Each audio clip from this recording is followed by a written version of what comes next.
I'd like to welcome you na datuhin ang ating mga taga-Loyola Gardens Tanawan. Salamat po at pinili ninyo itong lugar namin. Yung mga 68 totally damaged na mga bahay, buhay, kabuhayan at ikabubuhay. At malaki pong blessing kayo para sa kanila. Sabi mo na, loving is giving. Sana dumami pa ang inyong lahat. At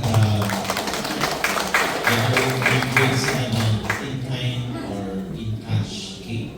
At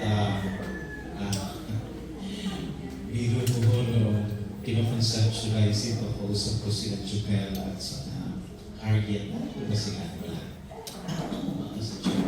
Okay, si Jubel. Bigay saan pa kayo? Loyola Gardens. Kayo din na ano? Siguro magbibigay kayo ng lote para sa relocation sa lugar niyo. Oo. May-ari pala niya ng lupa is si Carlos Laurel. At parang inano nila sa development ay sa Loyola. Loyola Gardens. Okay? At that's wonderful. Okay? And I was told baka daw po tumating si Carlos Laurel. Kasi gusto rin siya meet. And sabi ko kina Jubel, pakiabot naman sa sino ko man sa pinakamataas ng heaven ng kalipayan, boss ng kabosan niyo. Baka naman makakapag-outreach sila, makakapag-open ng windows para sa mga intelligent na mas nangangailangan. Okay?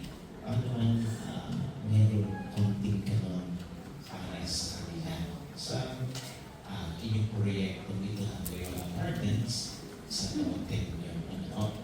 And kung sino ang unang mamatay sa ating 68 na totally damaged na pwede natin doon ibalik yun.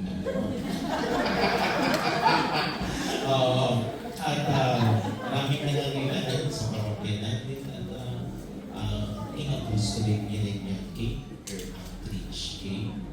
Perfectly na costly din naman ang palibing or lugar for landscape. Yun naman ay ipangarap na. Pero usually what tayo nangarap ay kakatito. Maraming suntok sa buwan na nagiging suntok sa Diyos. Kaya man tayo sapagkat tayo ay may mahangagin at mapagmahal. Amen? Amen! Merry Christmas and